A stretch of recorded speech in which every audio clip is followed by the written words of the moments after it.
HarperCollins presents The Golden Ocean by Patrick O'Brien. Read by Kevin Hely. Chapter 1. "Goodbye," they were all crying. "Goodbye, Peter. Goodbye.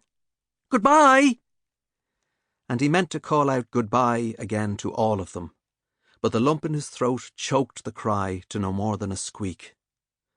"Goodbye, Peter," they were calling still, and clearly came after him the voice of old Turlock. "Peter, come home soon, with your pockets full of the Spanish gold."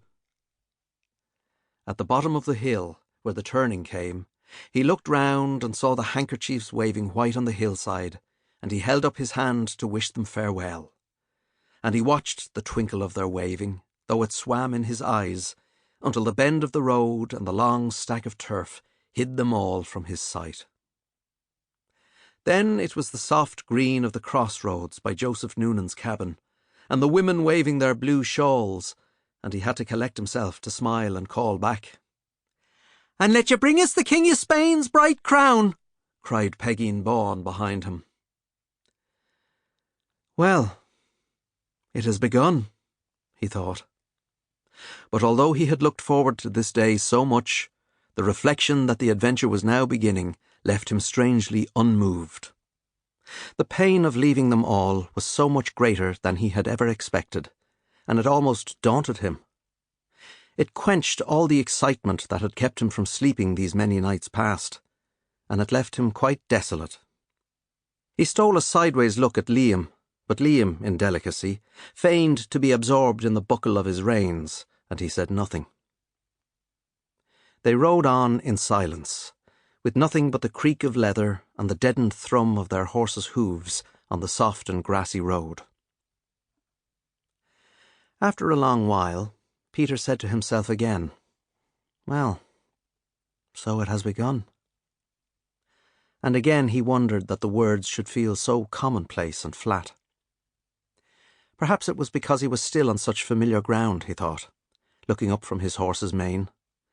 When you start out on a great adventure, perhaps you expect everything to change all round you at once, and there is a feeling of something wrong in going over the country you know so well. He looked round, and indeed it was the same country that he had seen every day of his life. They were coming across the bog of Convey now, by the inland road, and already the sea was far away on the right hand.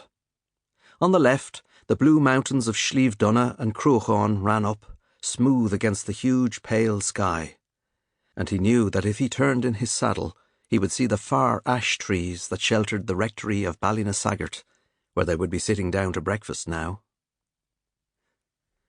Before him the road ran on, faint through the dim rushes on the grass, to the sudden fall in the land where the bog of Convey left off and the Moyne bog began, where the world stretched out, far and flat, to the edge of the sky, and over the plain of the two mists there was a white haze, never moving, and not a single cabin, let alone a farm or a house, to be seen in the whole vast expanse.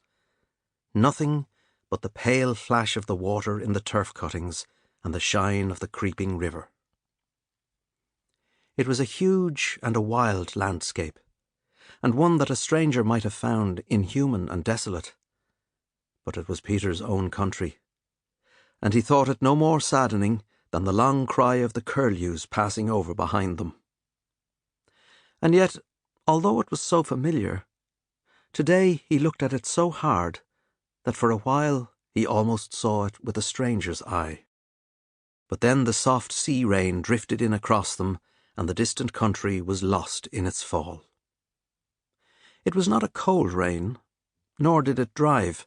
They hardly noticed it weeping gently out of the sky, as it did for so many days in the year. But it matched with Peter's state of mind, and the song that Liam was half humming, half singing under his breath. The lament for the wild geese, the exiles who never returned. And it made him, if anything, lower in his spirits than he was before. They went on and on steadily through the small rain, and Peter was so wrapped in his thoughts that a figure leaping up at the side of the road brought the heart almost out of his Sample complete. Ready to continue?